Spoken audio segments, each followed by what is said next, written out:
દર્શક મિત્રો, આપ નિહાળી રહ્યા છો અભિનવ સુરત ન્યૂઝ. જોઈએ આજના મુખ્ય સમાચાર. દે કરે નિત્યમ દુર્વામર્પયામ્યહમ. હે ગૌરીપુત્ર ગણેશ, મારા બાળકોની રક્ષા કરો, મારા પરિવારની કુટુંબની રક્ષા કરો, મારા કથા પ્રેમીઓ ભક્તજનોની રક્ષા કરો.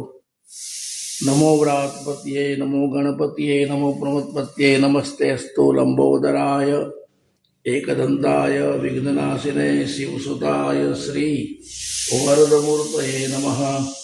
ओम गं गणपते नमः.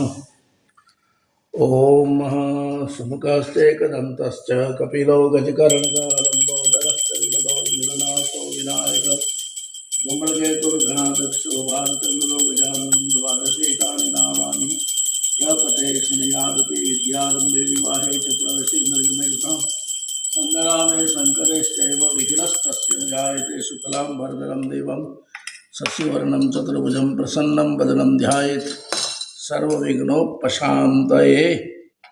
આજે બુધવારના નિત્ય નિયમ પ્રમાણે વિઘ્નહર્તા ગણપતિ દાદાની અથર્વશીર્ષના પાઠ સાથે પૂજા અર્ચના થઈ. 26મી તારીખ લાભ પાંચમથી ઉષ્ણ અંબા ઉનાઈ માતાને શરણે ઉનાઈ મંદિર સંકુલમાં શ્રીમદ ભાગવત કથાનો મંગલ આરંભ થઈ રહ્યો છે. વર્ષનું મુહૂર્ત, વર્ષની પહેલી કથા. આખું વર્ષ તો કથા ચાલ્યા જ કરે, પણ અમારે માટે લાભ પાંચમનું બહુ મહત્ત્વ છે એ લોકો હજી સમજી શક્યા જ નથી. ઉનાઈની ન્યૂઝ ચેનલ જે દેશી ન્યૂઝ ચેનલના મીડિયા પાર્ટનરથી આ કથા થઈ રહી છે અને આ કથાને આખા ભારતમાં જોઈ શકે જીઓ ટીવી પર એને લાઈવ કરવાની છે. ઉનાઈ ઉષ્ણંબામાની કથા લાઈવ થશે સવારે 9:30થી 12:30 સુધી. આખા ભારતભરમાં એનું પ્રસારણ થશે જીઓ ટીવી પર. કથાના મુખ્ય યજમાન મહેશભાઈ પાંચિયા મગદલ્લાવાળા અને આ 7 દિવસનું જે ભોજન છે, ભંડારો, એ અમારા ગુજરાત રાધેશ્યામ પરિવારના પ્રમુખ, ભારતીય જનતા પાર્ટીના નવસારી જિલ્લા ઉપપ્રમુખ અને દાનેશ્વરી શ્રી અશોકભાઈ ગજેરા દ્વારા 7 દિવસ ભોજન ભંડારાનું આયોજન થયું છે. વોઇસ ઓફ આદિવાસીના તંત્રી શ્રી શૈલેષભાઈ પટેલ અને એમની ટીમ આ કામે લાગી ગઈ છે.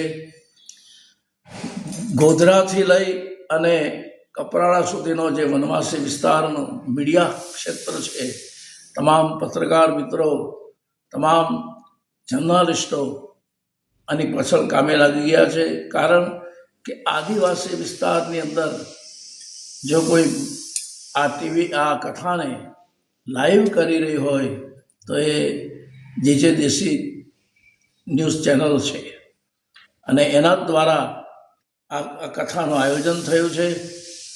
ઉષ્ણાંબાને શરણે છે, મા ભગવતીને શરણે આ વર્ષની પહેલી કથા આરંભ થઈ રહી છે.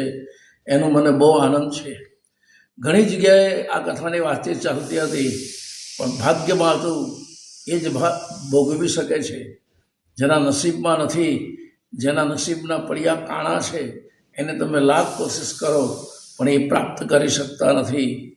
ખરેખર ધન્યવાદ છે વોઇસ ઓફ આદિવાસીના તંત્રી શૈલેષભાઈને અને એમની દેશી દેશી ન્યૂઝ ચેનલને. એમના દ્વારા આ એક એવું સત્કર્મ થઈ રહ્યું છે ઉનાઈને આંગણે. અને વિશેષ આનંદ તો એ છે કે મા ઉષ્ણ અંબાના મંદિરના સંકુલમાં આ કથા છે.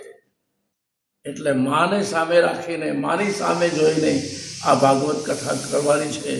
એનો અનેરો આનંદ છે. જેના ભાગ્યમાં હશે તે આવશે, જેના નસીબમાં હશે તે જોડાશે, જેના પ્રારબ્ધની અંદર પુણ્ય હશે એ આમાં સહભાગી બનશે. બસ મા ભગવતી સૌનું કલ્યાણ કરો. ઉષ્ણ અંબા માત કી જય, ઉનાઈ માત કી જય. જય ગણેશ, જય ગણેશ, જય ગણેશ, જય ગણેશ.